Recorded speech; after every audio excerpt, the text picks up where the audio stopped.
Going live on mine.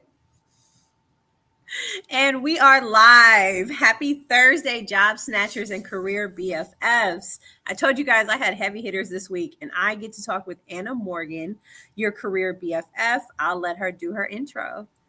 Hey, good people. I'm Anna Morgan, your career BFF. I am a recruiter, talent acquisition consultant, and job search strategist. I help preferably the talent, HR, and related job seekers fast track opportunities with modern day job search um, innovative tools, which we're going to pull the curtain back today and talk a little bit about. So I'm super excited to be here with my now long term friend, the one and only resume snatcher, finesser, Miss Jessica. Thanks for having me.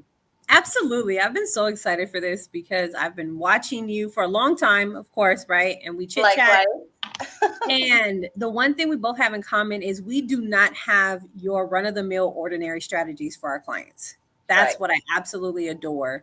And as the climate continues to change in this job market, I want to make sure that I pick your brain and get some good insight for our people to understand how to approach this job search, this job snatch, and still This be competitive. landscape, landmines, like all the It's a crazy. landmine. One day it's hot, one day it's not. It's confusing out there, and It's there is hard. a lot of misinformation and bad content out there that is confusing job seekers. I was talking to a new client the other day, and I was explaining what the big white whale mystery of the applicant tracking system is, and she just looked at me and she goes, I feel like I've been bamboozled. I just wanted to like reach through the screen and hug her because if she feels that way, how many other people feel that way? And I was literally just telling her that their ATS systems are not built to reject you. They literally just track your application through the process. And it is always still a human recruiter that is making a decision on your resume to move you forward Yeah. or to click the little button that says thanks but no thanks, and sends that rejection email.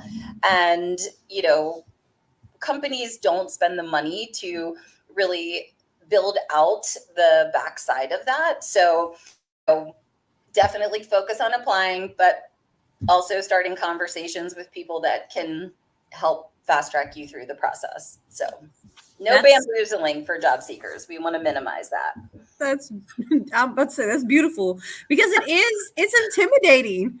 The Yes. ATS is very intimidating. People get so overwhelmed, like, okay, I'm gonna go into the abyss, or like Kiana says, lost in the sauce. Yeah, I'm and just just like, run away okay, from the people that are trying to sell you the ATS cheat codes and there are no cheat the codes, guys. workarounds that does not exist. Does not So exist. we deep dive a little bit more about candidates who consider doing the cold approach for Okay. potential employers or industry leaders, whether through email or social media. What's your take on that? How do you feel about a cold approach?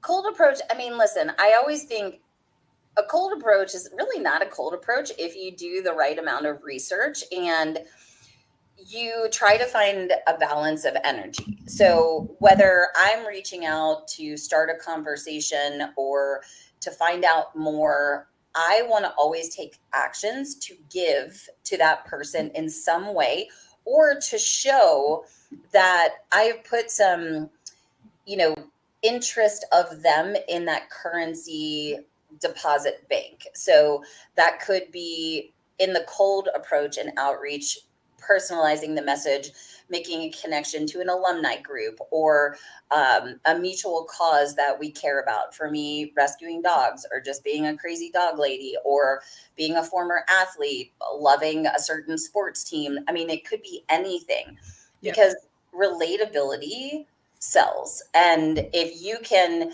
leverage that relatability in the cold outreach, it becomes so much warmer. So, I always say there's a three-pronged approach. As a recruiter, apply to positions. The second thing is do the outreach to figure out if that's the recruiter that's managing the position. connect with who you think might be the hiring manager or people in that department that you're focused on, and even try to start conversations with people that have the job that you want, or are a couple levels around the job that you want. Yes. And those cold outreaches are all about building community, opening the door for informational interviews, which gives you data. And when you have more data about the company, about the job, about the culture, that increases your confidence for when you get that interview.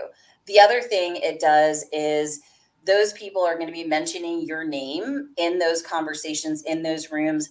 As a recruiter that's worked agency and corporate, in corporate, I can't tell you how many times a VP or executive director has walked by my desk and handed me a resume and said, this person reached out to me on LinkedIn. They said they applied, for the senior accountant position. You may want to give them a call.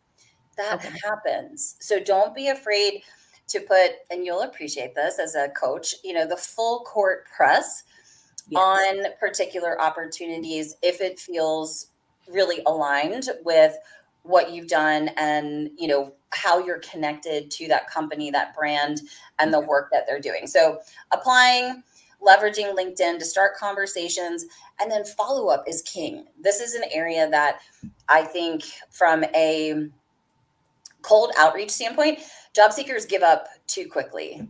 They're like, I don't want to be too much. Well, you know what? If you're not willing to be a little too much, you're going to be at the bottom of the stack. And that's the hard truth. With recruiters, the inbox is busy. We have way more candidates to put our eyeballs on right now. And so you want your name at the top of that inbox. However, you want your ask to not be the same as everyone else's. Every other job seeker that's reaching out to a recruiter specifically is saying, I applied to this job. I want to tell you about my experience and I want some of your time.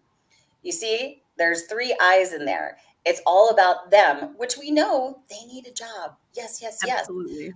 But when you're asking for time, that's what everyone else is doing. So one of my suggestions from a way to get a result from a cold outreach, send a message to a recruiter. Hey, Jessica, Anna Morgan, talent manager. I applied to your talent manager position, rec number X. If you want to see a little bit about the success or what my past managers say about working with me, check out the recommendation from, June Calruso on my recommendation center. So on my recommendation section, Yes.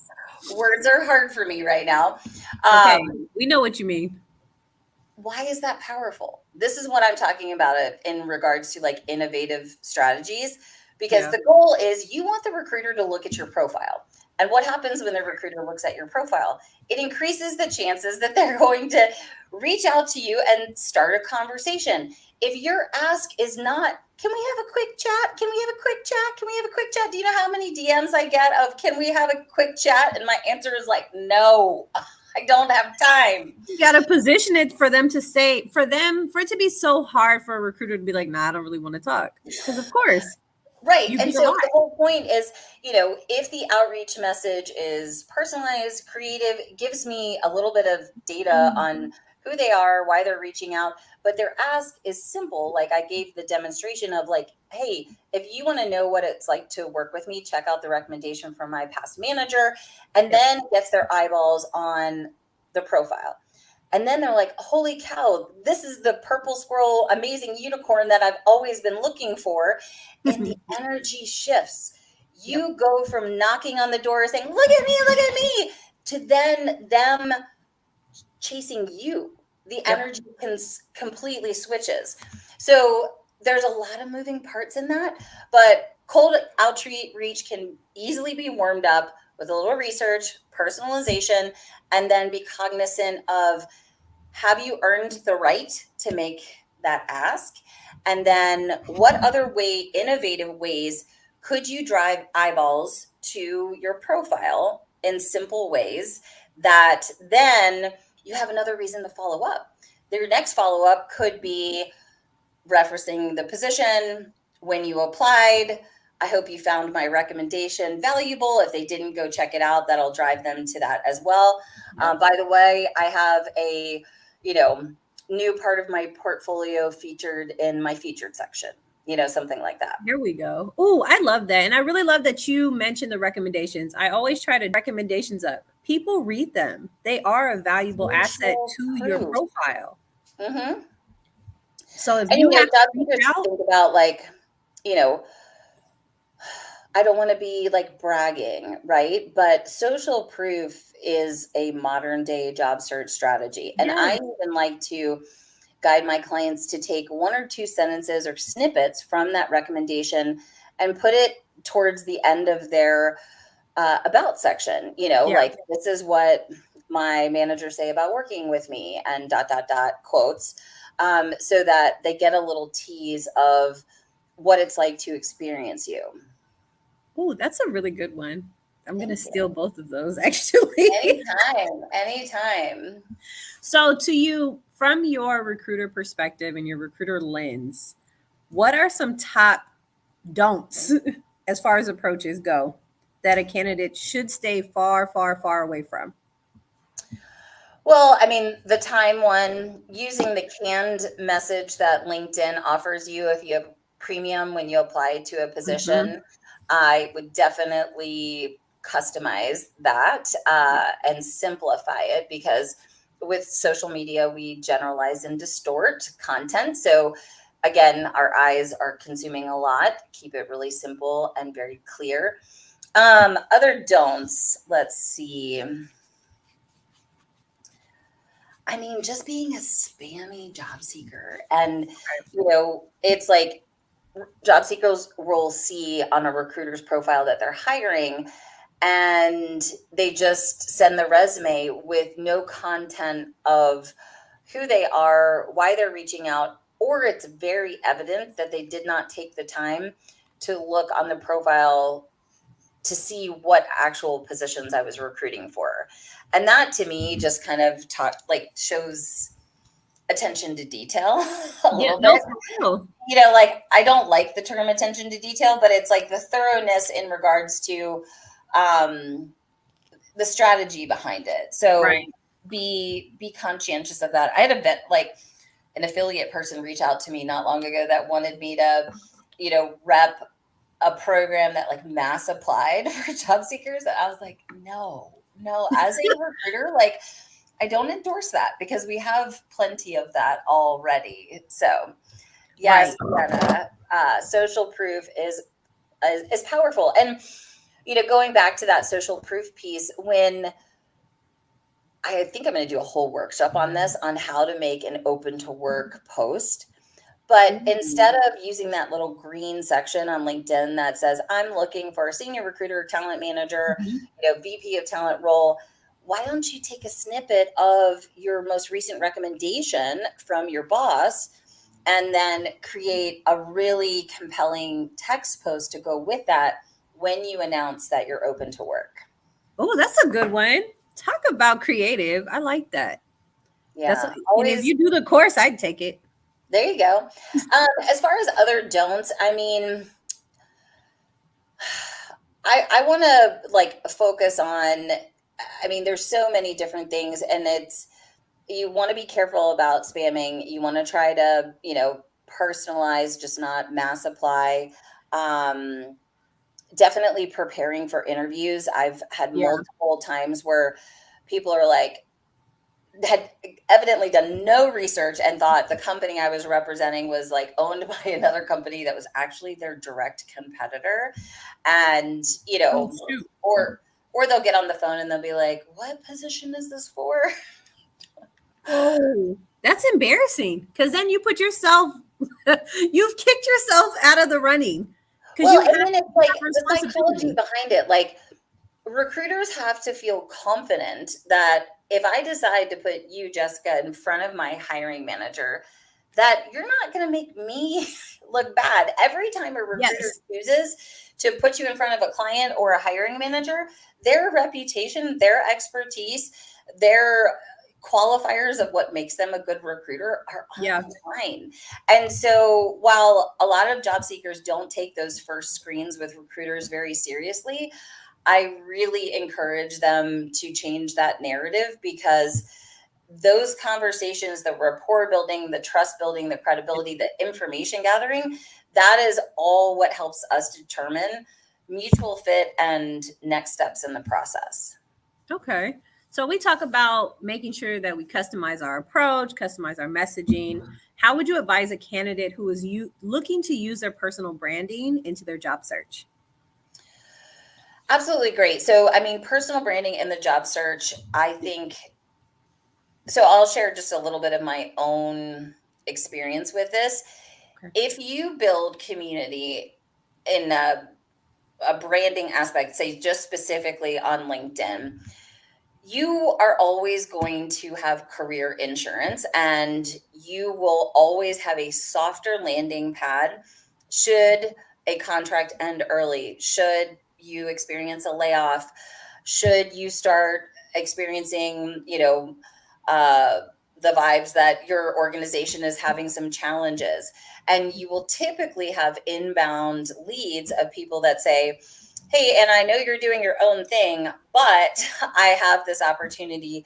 Should you be interested? So then you have like that first right of refusal. So, and that could be just being visible on the platform in the form of commenting. Okay. That is a completely sustainable strategy, because job seekers get overwhelmed. They're like, I don't know what to post about. And then they share all this like stupid influencer. Unnecessary stuff. Yeah. God bless them, but inspirational quotes. And it's like, you would be better off making 5 high quality comments than Yes. reposting something that everyone else has posted. And then if you are going to repost something of someone else's, put your own leadership thought behind it, the story behind it, why you're sharing it. Hi, Timothy. I think that is important.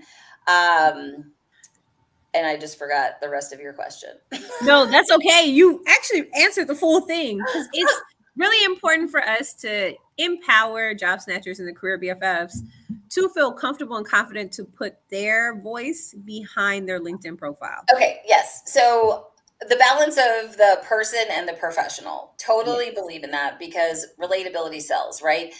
You connect with a brand. For example, like I love when I get an Athleta little catalog mailed to me. Because why? Because they feature size 14, size 16 women in, high fashion yoga clothes. And it's like, that is cool. And I would feel comfortable buying from Athleta, right? I mean, I prefer Lulu, but whatever.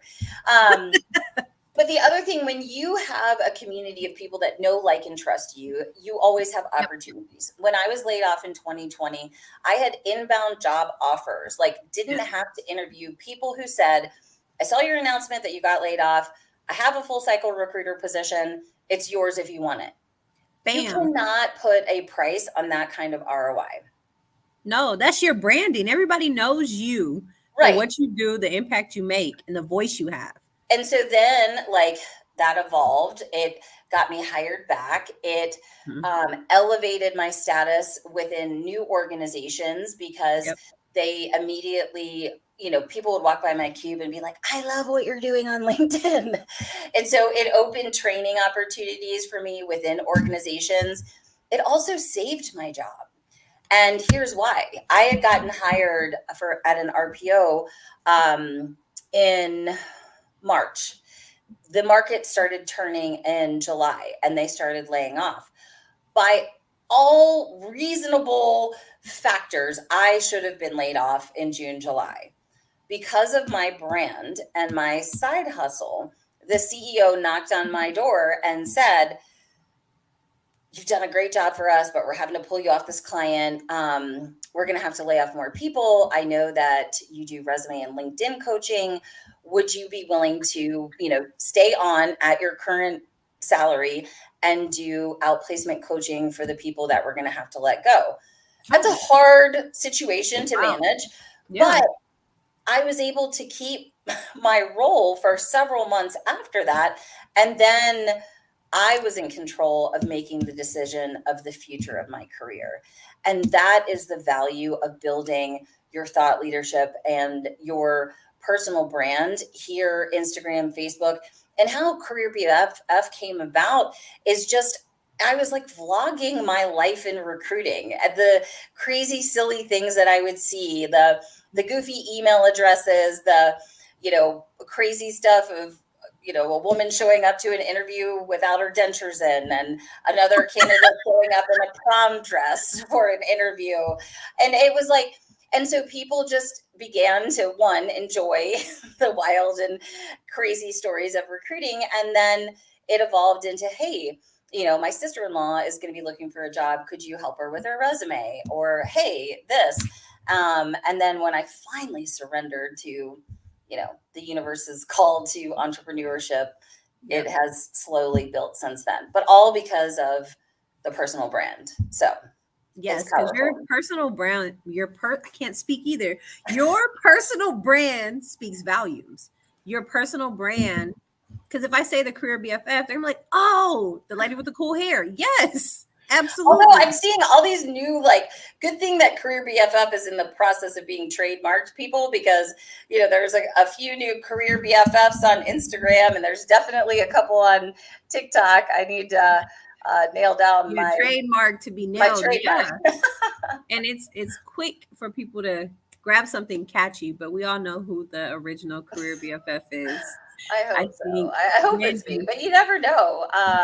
you don't, but But branding makes me think of you from thank you. your posts. When I see people talk about their cute dogs, I'm like, nah, Anna has cuter dogs. So it's always keeping you in thought. Thank So you. make sure you Yeah. guys take time to create your brand, create your message. What do you want to convey to us?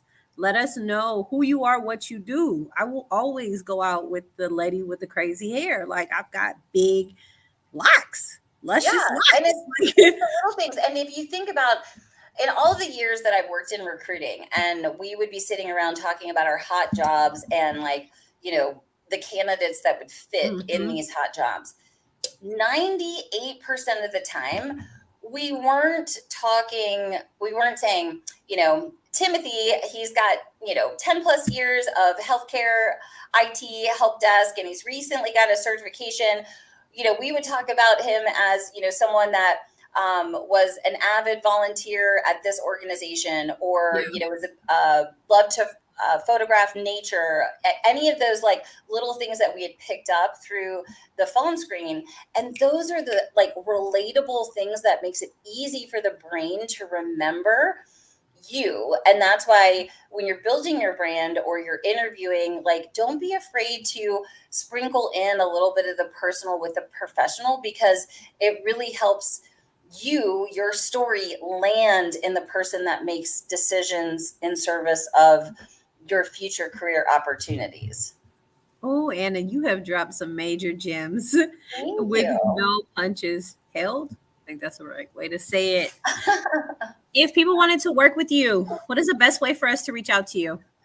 Send me a DM on LinkedIn. Also, up underneath my headline is a book, a career BFF chat.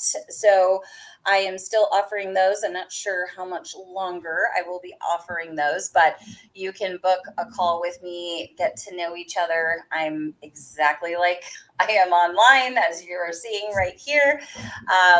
And I typically do LinkedIn and resume together, a higher ticket VIP accelerator, and then the full career BFF experience, a 10-week container, mindset, confidence, resume, cover letter, LinkedIn, working with recruiters, deal management, salary negotiation, and more. That's what I'm talking about. And if you Yeah. have to leave us with two major gems for unconventional job searching strategies for our people, what would you say? So I want to just kind of build on what we talked about earlier, which is, when you apply, do the research, use the filters on the company page, make sure you're hitting interested in working with this company, because when recruiters are looking at you as a candidate, LinkedIn is telling us if you have company connections, if you have engaged in the brand. Hey, Stacy, so good to see you. If you've engaged with the brand and if you've selected interested in working with you. So that's a big thing. The other thing that I think was a hot topic at the height of the pandemic Yeah. was video follow up. And if you are connected with someone on LinkedIn, please, please, please use voice notes and the video feature as a way to, follow up, send a creative message to some of your networking prospects to get a result. And then the second thing that I feel is a huge opportunity for job seekers, and everybody talks about it. It's like, Mhm. go do an informational interview. This is another thing I should probably do a workshop on. Yes. The power of an informational interview is so robust. And again, I'm just going to lean into my own experience. When I made my last pivot, I was introduced to the company from a LinkedIn connection. I connected with two people that I didn't know, set up informational interviews with them. And then the one I was referred into, that was a third informational interview, who happened to be the manager that I was going to end up working with. And the reason she picked me was because she had experienced me in that informational capacity. And it literally helped me leapfrog other people that were on the bench and get assigned to a premier account. And so it not only gives you the data if the culture is legit, address any red flags, get an idea of the leadership, the priorities of the work in that area, but then it just elevates your internal brand and can fast track you, to being promoted, to doing more special projects, and it just builds credibility on both sides. So I think that would be the second thing. And if you need support on how to execute, one, how to get an informational interview, and then two, how to meaningfully execute that conversation, I'm super happy to walk people through that as well. That's what I'm talking about. I'm hoping you put that in a course because a lot of us need it. A lot of us don't know how to do it. I don't know. You froze a little bit. I am going to thank everybody who showed up to our LinkedIn Live. If you have any questions, do not hesitate to schedule with Anna. Reach out to me. It has been amazing talking to everybody. Happy Thursday. Make it the best day yet.